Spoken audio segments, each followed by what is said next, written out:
I'm not mad. I'm just disappointed. You're Locked On the Hockey Jets, your daily podcast on the Winnipeg Jets. Part of the Locked On Podcast Network, your team every day.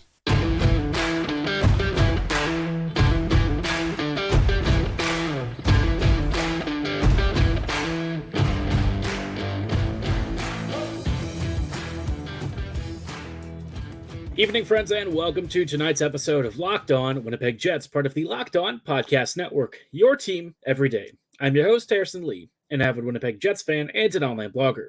You can follow me on Twitter at HLivingLoco and at LO_Winnipeg Jets.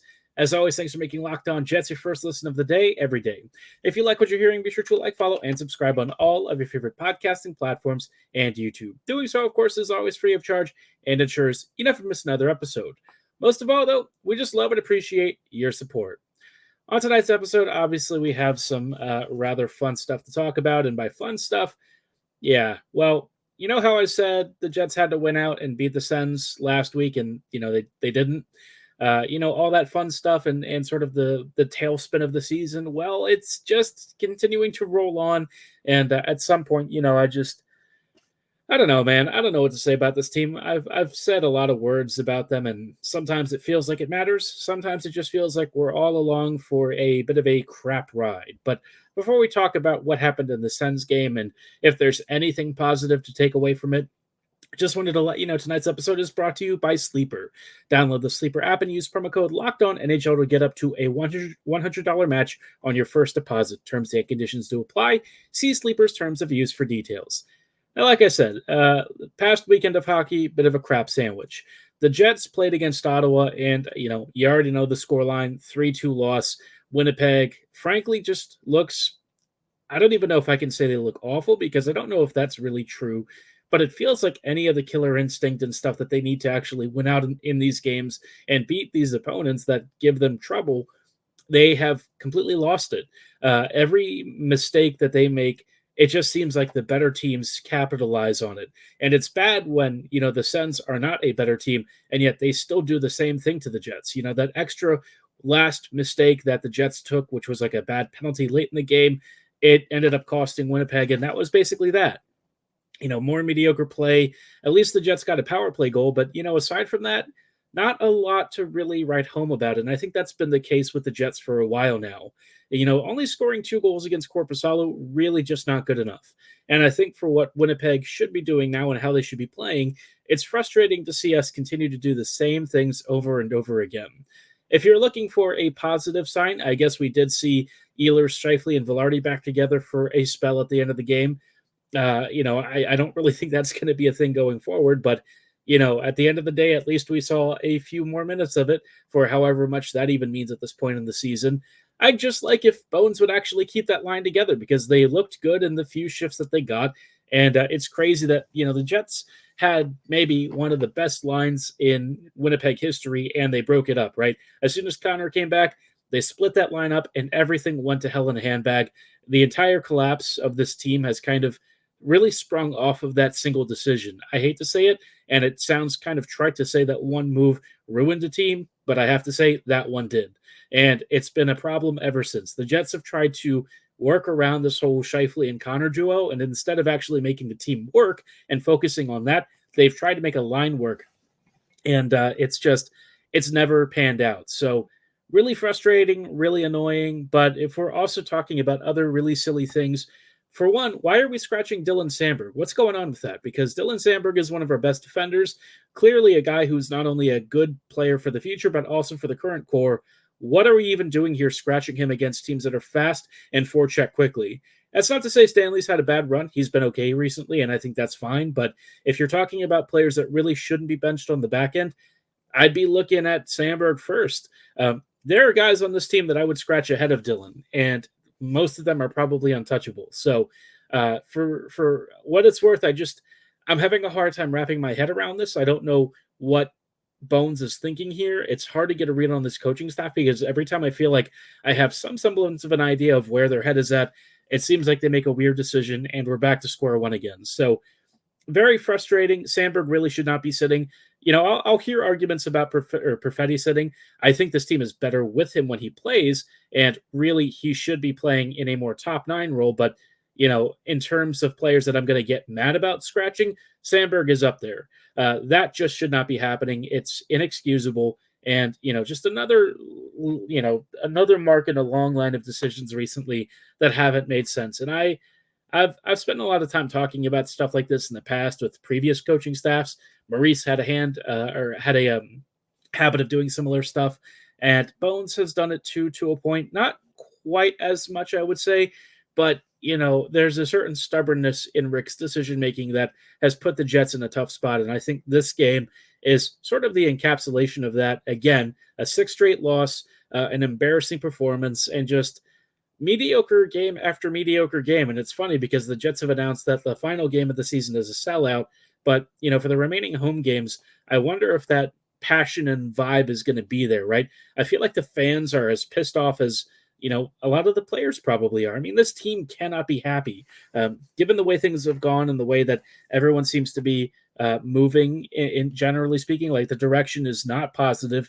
I've seen tweets from folks leaving the arena that everyone's agitated and angry and feels like this team has completely forgotten the way to win. And I can't say I disagree with that. I think that's probably more on target than I'd care to admit. But, it is what it is. The Jets are kind of making their own bed. And I think they, to some degree have unfortunately written their own funeral before they've even reached the final act. And it's wild because this team has the firepower and tools to be legitimately fun. But until they kind of figure out that they're making their own mistakes and, basically shooting themselves in the foot, Winnipeg is probably not going to have a long playoff run. I'm not even worried about it at this point. Like, it doesn't matter who they play. I feel like the Jets are just not going to be all that great no matter what they do, because there are a couple of fundamental problems that the team will not resolve. That is all subject to change.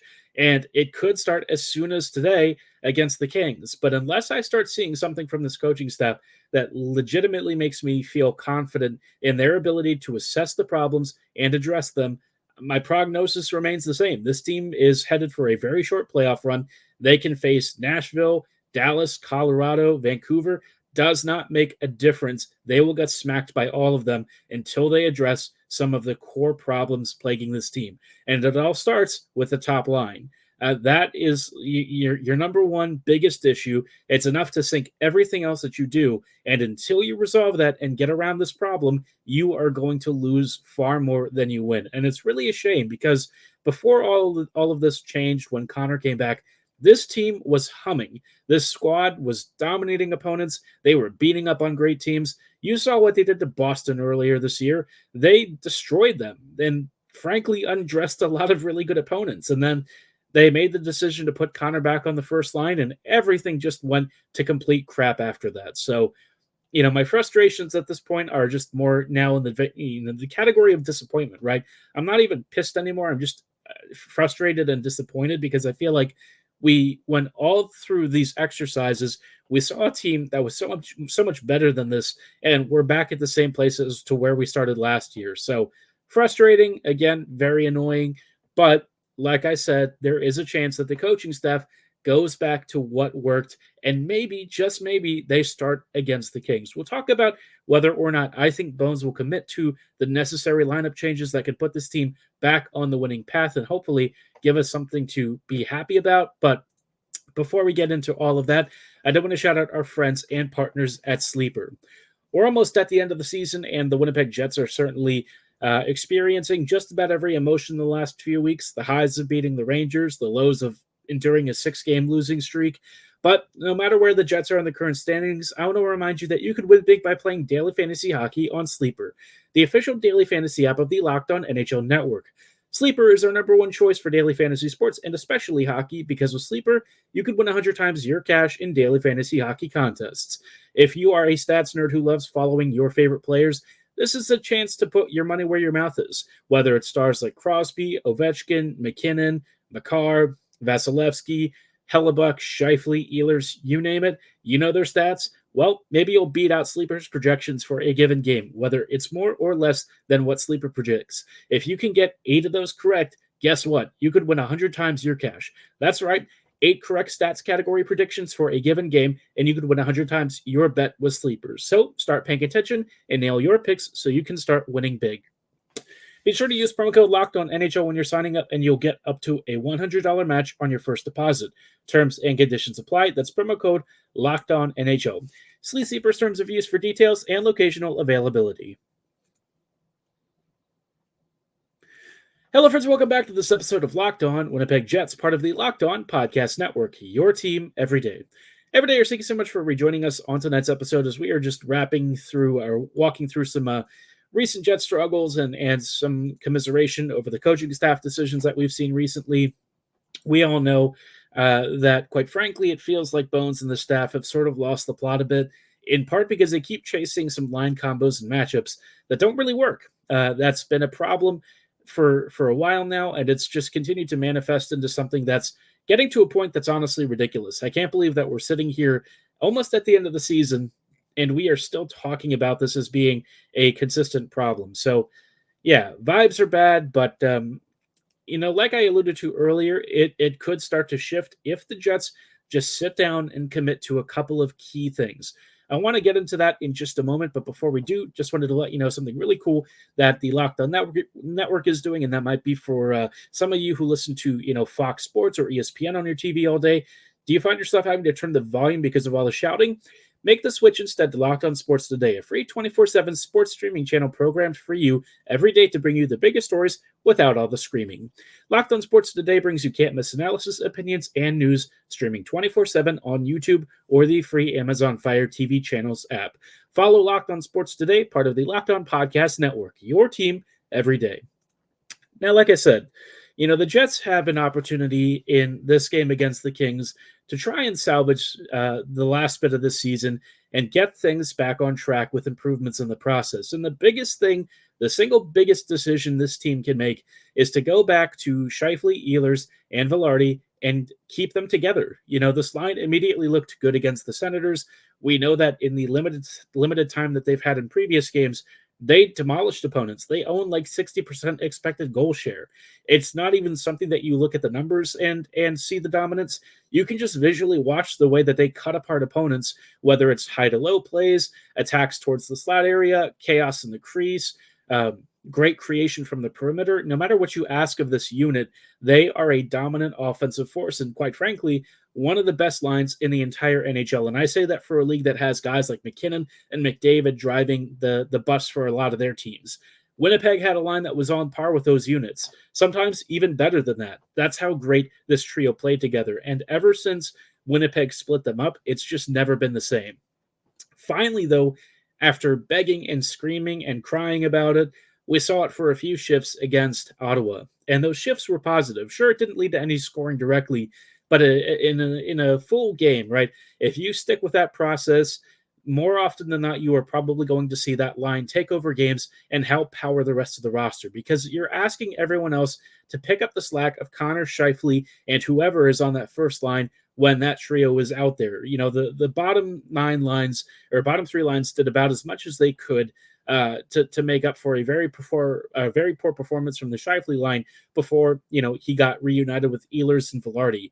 Until that point, that line was getting annihilated, and it's been a consistent issue, not just last game, but in previous weeks. We've seen it time and time again, and the only group that seems to not want to fix it is the coaching staff, and that for me is just very puzzling. I don't know who's making the decisions here, whether it's Scheifele calling the shots, the coaching staff really just not quite there with it, or I don't know, maybe it's something from high above. Whatever it is, somebody has to make the hard decision and break up that unit.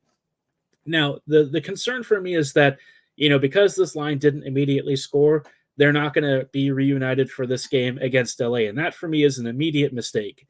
If you give the Kings even an inch, they're going to run with it. We've already lost to the Sens and just about everyone else the Jets have faced over the last few weeks. At this point, just try and find some sort of a combo that's going to get you results. And if you know that the Scheifele line with Ehlers and Vilardi is a totally different animal than anyone else we've tried to pair up there, then go with it, right? It really isn't rocket science. And I feel like this team has, if you've ever seen that TikTok video of that woman, it was a bit of a joke video, but like she has this terrible reaction to this guy putting these like blocks in different shaped holes, and he keeps shoving all of these different shapes through the square hole. And sure, it does kind of technically work, but it's not really doing what you're supposed to. And that's kind of how I've watched and sort of reacted to the way the Winnipeg Jets have been assembling their lines recently, is that you keep forcing different shapes into the same hole, and at some point it's going to get blocked up and not work. And I think that's where Winnipeg has really been running up the hill, but it doesn't need to be that way. There are very clear combinations that are custom made for this roster that you could put together that we've seen work, and all you have to do is just put them back out there. And I'm not going to say that it's going to win the Jets games every night now from now on. It's not going to be that simple. Winnipeg has other parts of the team that are still not good. I'm looking at the special teams in particular, but the first line being much better at 5v5 and controlling play will at least open up a lot more options for the rest of the roster to provide tertiary scoring and just generally feel more confident. If the top line can dominate their matchups, it makes life so much easier for lines 2 through 4. So I feel like I shouldn't need to keep saying this, but somehow we're here again. I don't know. Sometimes I just feel like I'm yelling at a wall, and maybe that's the case for a lot of other fan bases. With the Jets, it's especially annoying because we're looking at one of the best seasons ever from Hellebuck. That duo of him and Brossoit is simply unbeatable, and yet the Jets, day in and day out, are finding ways to lose games that they should win, games that they've controlled, games that they've gotten blasted in. It doesn't matter. No matter what they do, they just seemingly have found 1,000 ways to lose games. And, the one that needs to be followed for them to win, it just keeps eluding them. So a lot of frustration, a lot of annoyance. I'm sure a lot of you have felt the same over the past couple of weeks. I don't know what to say anymore. I feel like, I've spent a lot of time talking about these consistent problems, and the only group that seems not to care or be cognizant or willing to address them is the coaching staff. And that for me is wild because they're the ones getting paid to do that. So let's hope that in tomorrow's game, or I guess today, if you're listening to it now, that we see some changes and some improvement. I'm tired of talking about losses. It'd be nice if I actually got to report on a big victory, and especially against a team that, quite frankly, we don't have great relationships with this year because it's the LA Kings. And guess what? Our old friend Pierre-Luc Dubois is going to be back in town. I don't know if this is the first game that Dubois has played against Vilardi. I feel like Vilardi was healthy at least for one other game against the Kings. I can't remember though, so we'll have to keep an eye on for that. But let's talk about who the Jets will face in today's lineup in just a little bit. Before we go too much further, though, I do want to shout out our friends and partners at FanDuel. The sports calendar is loaded, and FanDuel's making it even more exciting to get in on the action. Right now, new customers can get $200 in bonus bets with any winning $5 bet. That's $200 you can use to bet on the tourney of March Madness, the MLB, NBA, NHL, and so much more. For those of you who are Jets fans, maybe you want to bet on Winnipeg finally turning around their season and maybe even finishing in the second or third spot of the Central. Maybe you actually want to cast a bet on who's going to win March Madness, or perhaps you want to look even further out and bet on some NFL futures. No matter what, all you have to do is go to FanDuel.com/lockedon and make your first bet a big win. Like I said, any winning $5 bet for new customers means you get $200 in bonus bets to try your luck again. Join FanDuel, America's #1 sportsbook. Hello, friends, and welcome back to these closing thoughts on tonight's episode of Locked On Winnipeg Jets, part of the Locked On Podcast Network, your team every day. Everydayers, thank you so much for rejoining us on tonight's episode as we are just we're wrapping up with some thoughts for Winnipeg ahead of a tough game against the LA Kings. Obviously, this past couple of weeks hasn't exactly been fantastic, and I think if you're a Jets fan, you are not really feeling great about Winnipeg's recent form. You're probably frustrated that we keep talking about the same problems with this team over and over again, and you're looking for some kind of a sign of life. Well, unfortunately, going against the Kings probably isn't going to instill a lot of confidence. If we're being honest, the Kings are a very solid team this year. Look, they're not exactly on the hottest of streaks recently. Some of their recent games and performances haven't exactly been the most impressive. But this is a team that has beaten the Canucks recently. They've embarrassed the Wild, and they've beaten up on some poor squads. But they've also sandwiched some of these games against big losses to Dallas and a few other squads. They've lost to the Oilers, to the Flames, and two losses back to back to the Stars tells you that hey, maybe the Kings are in a similar boat as the Jets are. But LA overall, very difficult team, very tough one, and a squad that earlier this year did embarrass the Jets. Winnipeg eventually got revenge, but still not a squad that you can take lightly, especially because we also want to see the Jets beat up on Pierre-Luc Dubois. That's always a fun time, in light of all the comments and the drama around him and the whole trade with, the Jets. Obviously, that ended up working out pretty well for Winnipeg, but it would be nice if Vilardi could actually stay healthy and survive the season instead of spending half of it on injured reserve. But for the Kings, they're finally getting some games out of Victor Arvidsson this year. Arvidsson is a big difference maker and somebody who instantly makes this team a lot more dangerous. He's been paired with Kopitar and Kempe. Kempe's had a little bit of a down year compared to some of his expectations, but that trio of Arvidsson, Kopitar, and Kempe will be very dominant at even strength. I'd be very wary against matching them up against any combo of Connor and Scheifele. If Bones goes back to that, they will win that matchup handily. Second line, you've got Byfield, Dubois, and Moore. This is a dangerous trio, and even with all of the jokes about Dubois kind of put to the wayside, he still had a pretty okay season in the underlying numbers. Really, he's just been unlucky, and there have been some, back checks and things that he hasn't really followed through on. But in terms of his offensive creation, he's making many of the same tips and passes. He's getting into good shooting areas. I would prefer that he does not score against Winnipeg. Obviously, you want to beat him, and you want to have the last laugh in this, I guess, season series, especially post trade. But being paired with Moore, who's had a bit of a monster year, and Byfield, who's really starting to come into his own, this could be a very dangerous trio for the Jets to match up against. The bottom six is where you might find a little bit more of a break, but then again, your third line is going to have Kevin friggin' Fiala, and Fiala has been an absolute animal scoring for the Kings. Very scary player. He'll have Trevor Lewis and Blake Lizotte on his line, which that's not really where you'd expect to see a player of Fiala's caliber. I don't know why he's being moved down further in the lineup. I feel like in his case, I would actually swap him with Arvidsson, if I'm being honest. But hey, the Kings are going to do the Kings and try and squeeze out as much offense from this team as possible. So if that's what they feel makes the most sense, then whatever. In terms of the fourth line, you got Leferrier and then Kaliev. And Muvarara. Obviously, this is not like a fantastic fourth line, but, for the Jets at this point, even if their bottom six wins their matchups against lines like these, it's really the question of the top six and whether or not they can get going against this team. I will say that the Kings' power play does worry me a little bit. The trio of Kopitar, Kempe, and Fiala with Arvidsson and Doughty in support is going to be very dangerous. And if you're Winnipeg, you just really can't afford to give this team any time. And if Danault is healthy enough to play, he's been a menace in the middle six role and would probably anchor the second power play unit. So for the Jets, just be careful. The one advantage Winnipeg will have is that they're likely shooting against one of Riddick or Talbot.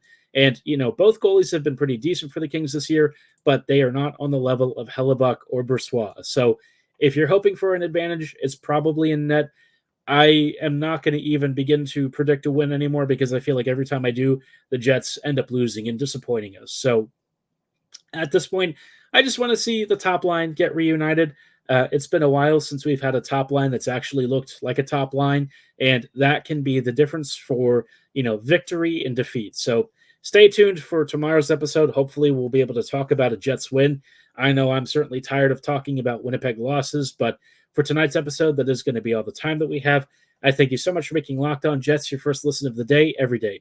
We'll see you back here tomorrow with even more Jets coverage, so don't go anywhere. Let's hope it's a Jets win over the Kings, and we'll get to that in due time. But like I said, have a great night, and as always, go Jets go.